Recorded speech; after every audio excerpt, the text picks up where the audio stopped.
Welcome to our channel maths and exercise 1.3 national book foundation. इस exercise का question 9 हम इस वीडियो में सॉल्व करने जा रहे हैं। तो इस क्वेश्चन में ये जो टर्म्स हैं इन सब के ऊपर रूट्स हैं, तो दोनों तरफ हमें स्टार्ट में स्क्वायर लेना पड़ेगा, taking square on both the side. तो इस साइड का भी स्क्वायर ले लेंगे और राइट साइड का भी स्क्वायर ले लेंगे। तो ये जो है फर्स्ट टर्म, इसको ए कंसीडर कर लेते हैं और इसको बी। तो ए प्लस बी का जो होल स्क्वायर है, a square plus 2ab plus b square, वो फार्मूला यहाँ पे ओपन करेंगे। इसका फार्मूला ओपन करते हैं। ये जो a है 2x प्लस 1 का रूट, इसका पहले स्क्वायर ले लेंगे, फिर प्लस 2 फार्मूले में जो होता है, और a b जो है a की जगह आएगा 2x प्लस 1, फिर b की जगह ये जो सेकंड वाली टर्म है 3x माइनस 1, फिर प्लस लगाएंगे और 3x माइनस 1 का होल स्क्वायर। इसका जब स्क्वायर और ये रूट आपस में कैंसिल हो जाएगा तो यहाँ पे आ जाएगा 9x प्लस 2।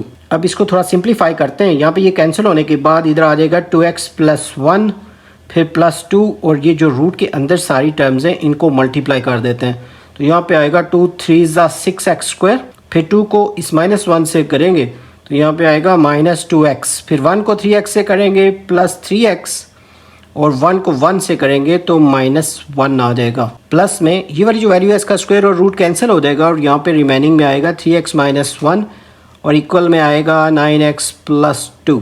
यहाँ पे ये जो 2x है और ये 3x, ये दोनों आपस में सम अप होके 5x बन जाएंगे।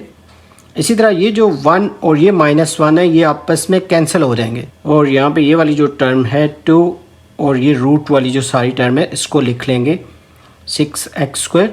3x में से 2x को लेस कर दें, यहाँ पे प्लस x आ जाएगा, -1 को एज इट इज़ लिख लेंगे, और इक्वल के बाद आएगा 9x प्लस 2। अब ये जो सारी टर्म है इसको एज इट इज़ नीचे उतारते हैं, 2 into 6x square plus x और -1 इक्वल में है 9x। यहाँ पे ये जो 5x है इसको इस तरफ मूव करते हैं, ये माइनस हो जाएगा, प्लस 2 को एज इट इज़ लिखेंगे। तो यहाँ पे ये वाली टर्म जो है इसको रिपीट कर लेंगे, 6x square plus x minus 1, और इक्वल में 9x में से 5x माइनस करेंगे तो यहाँ पे आ जाएगा 4x, प्लस 2 को एज इट इज़ लिख लेते हैं। दोनों साइड पे स्क्वायर लेते हैं ताकि इस साइड का ये जो स्क्वायर रूट है ये रिमूव हो जाए। तो यहाँ पे ले लेते हैं अगेन स्क्वायरिंग बोथ साइड्स करेंगे ताकि इसका जो स्क्वायर रूट है ये रिमूव हो जाए। 6x square plus x minus 1, इस साइड का भी स्क्वायर ले लेते हैं, और ये जो 4x प्लस 2 है इसका भी स्क्वायर ले लेते हैं। तो इसका तो 2 का स्क्वायर 4 हो जाएगा, और ये स्क्वायर और रूट कैंसिल होने के बाद ये आ जाएगा 6x square plus x minus 1, और इक्वल में ये जो है a प्लस b का स्क्वायर है। तो इसका फार्मूला ओपन करते हैं, 4x का whole square plus 2 into 4x into 2 यानी 2ab प्लस b स्क्वायर 2 का स्क्वायर आ जाएगा। 4 6 24x स्क्वायर, फिर 4 1 4x, फिर 4 1 4, और इक्वल में है 16x स्क्वायर, 2 4 8, 8 2 16x प्लस 2 2 4। अब यहाँ पे ये वाली टर्म्स बड़ी हैं तो 24x स्क्वायर पहले लिखेंगे, और वो 16 को इधर ला के माइनस कर देंगे 16x स्क्वायर को, उसके बाद लिखेंगे प्लस 4x, और इसमें से ये वाले जो 16 है इसको भी इस तरफ ला के माइनस करा देते हैं, और यहाँ पे है -4 ऑलरेडी, उस 4 को भी इधर ले आते हैं तो वो भी माइनस हो जाएगा इस साइड पे आके। यहाँ पे ये जो दोनों हैं इनको माइनस करते हैं, यहाँ पे आ जाएगा 8x स्क्वायर, और साथ में ये 4x माइनस 16x, इसका -12x आ जाएगा, और ये -4 और -4 -8 हो जाएंगे। अब ये जो सारी टर्म्स हैं इनमें से 4 कॉमन आ रहे हैं, 4 को कॉमन कर लेते हैं ताकि ये थोड़ी रिड्यूस हो जाए वैल्यूज़। 4 3 12, 4 2 8। ये जो 4 है इसको बोथ साइड पे डिवाइड कर दें, इस तरफ भी और इस तरफ भी, तो ये 4 रिमूव हो जाएगा, क्योंकि इधर से भी 0 से 4 डिवाइड करें वो भी रिमूव हो जाएगा। यहाँ पे ये इक्वेशन बनेगी 2x square minus 3x minus 2 equal 0। इसको अब फैक्टराइज करते हैं, 2 2 4, तो 4 के जो फैक्टर हैं जो यहाँ पे सूटेबल हैं वो 4 मल्टीप्लाई 1 होंगे। यहाँ पे लिखेंगे 2x स्क्वायर, फिर उसके बाद ये जो फैक्टर बने हैं 4x plus x minus 2 equal 0, -4 में प्लस 1 करेंगे तो 3 भी आ जाएगा, और 4 1 4, उससे ये जो रिज़ल्ट है 2 2 4 ये इसके इक्वल आ रहे हैं। अब यहाँ से कॉमन ले लेते हैं, पहली दोनों टर्म्स में से 2x कॉमन ले लें, यहाँ पे x आ जाएगा और यहाँ 2, और इन दोनों टर्म्स में से 1 कॉमन ले लें, यहाँ भी x माइनस 2 आ जाएगा। एक आ रहा है हमारा जो टर्म आ रही है, एक उनमें से एक आ रही है 2x प्लस 1 और जो दूसरी टर्म आ रही है वो है x माइनस 2 इक्वल 0। इन दोनों को अलग अलग इक्वल 0 करते हैं, 2x प्लस 1 इक्वल 0 और x माइनस 2 इक्वल 0। यहाँ पे x का आंसर आएगा, ये 1 को उस तरफ ले जाए माइनस हो जाएगा और 2 डिवाइड हो जाएगा। इसी तरह यहाँ पे x का आंसर आ रहा है 2। अब ये जो दोनों आंसर आए हैं इनको वेरीफाई करना है कि कौन सा जो आंसर है हमारी इक्वेशन के लिए सेटिस्फैक्ट्री है। तो पहले इनमें से -1/2 को पुट कर लेते हैं अपने क्वेश्चन में। लिख भी सकते हैं कि put x is equal to -1/2। तो यहाँ पे जो क्वेश्चन है वहाँ पे पहले 2 है, फिर x की जगह -1/2, फिर यहाँ +1 है क्वेश्चन में और इस सारे के ऊपर है रूट। ये वैल्यूज़ क्वेश्चन में पुट करनी है x की जगह पे।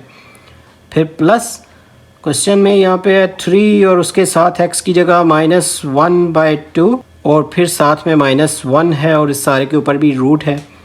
और क्वेश्चन की राइट साइड पे है 9 और x की जगह हम पुट कर रहे हैं -1/2 और उसके अलावा वहाँ पे साथ उसके +2 भी है। ये सारी वैल्यूज़ हमने पुट इन की हैं। यहाँ पे ये 2 और 2 तो कैंसिल हो जाएगा, यहाँ पे -1 +1 आ जाएगा इस तरफ पहली वाली ब्रैकेट में। ये जो रूट है इसमें, ये जो सेकंड वाला है इसकी जगह 3 1 3 और इसके ओवर में 2 आएगा और साथ -1। और जो राइट साइड वाला है इसका ये -9/2 और साथ में ये +2 आएगा। अब ये -1 +1 तो कैंसिल हो जाएंगे और 0 का रूट 0 ही होता है, तो इसका एलसीएम ले लेते हैं। ये वाली जो टर्म है इसका एलसीएम 2 आएगा और ऊपर आएगा -3 और 2 1 2 और इस सारे के ऊपर है रूट। और इक्वल के बाद जो है इसका एलसीएम 2 है, इसके ऊपर आएगा -9 और 2 2 4। यहाँ पे -3 -2 जो है ये -5/2 आएगा इस साइड का और इस तरफ भी आ रहा है -5/2 का रूट। ये दोनों तो इक्वल आ गई हैं, मतलब ये जो वैल्यू हमने पुट की है -1/2 ये हमारी इक्वेशन को सेटिस्फाई कर रही है। तो एक आंसर हमारा -1/2 होगा। इसी तरह जो हमारा दूसरा आंसर आया था x इक्वल 2 उसको पुट करेंगे क्वेश्चन में। x की जगह पे 2 पुट करें तो क्वेश्चन में पहले 2 है, फिर x की जगह 2 पुट करेंगे, +1 को एज इट इज़ लिख लेंगे और सेकंड वाली जो रूट के अंदर वैल्यूज़ हैं वो 3x है तो 3 को लिख लेंगे और x की जगह 2 पुट कर लें। फिर आगे -1 इक्वल में 9 है, फिर x की जगह 2 पुट करेंगे और आगे है +2। ये सारी x की जो वैल्यूज़ थी क्वेश्चन में वहाँ हमने 2 पुट कर दी है। तो 2 2 4 और +1 5 आ जाएगा यहाँ पे, +3 2 6, 6 में से 1 लेस कर दें, यहाँ भी 5 आ रहा है, इक्वल 9 2 18, 18 +2 20। अब ये जो है दोनों रूट्स सेम है तो ये 2 टाइम ऐड अप होके 2 टाइम 5 का रूट हो जाएगा। और ये 20 को थोड़ा सा सॉल्व कर लेते हैं, 4 × 5 इस तरह। तो यहाँ पे ये जो 4 है इसका रूट 2 आ जाएगा और 5 का रूट नहीं आ सकता। इस तरीके से ये जो सेकंड वैल्यू हमने पुट की है क्वेश्चन में उससे भी हमारी जो इक्वेशन है वो सेटिस्फैक्ट्री है, यानी सेटिस्फाई हो रही है कंडीशन। तो दोनों जो आंसर हैं वो ट्रू हैं, वो हमारी इक्वेशन को सेटिस्फाई कर रहे हैं। तो हम सोल्यूशन सेट में लिखेंगे एक आंसर -1/2 और दूसरा आंसर 2। ये हमारा जो क्वेश्चन 9 है वो कंप्लीट हो गया है। उम्मीद है आपको ये क्वेश्चन अच्छे से समझ आ रहे होंगे। इंशाल्लाह जल्द न्यू वीडियो में नए लेक्चर के साथ मिलेंगे। Have a nice time.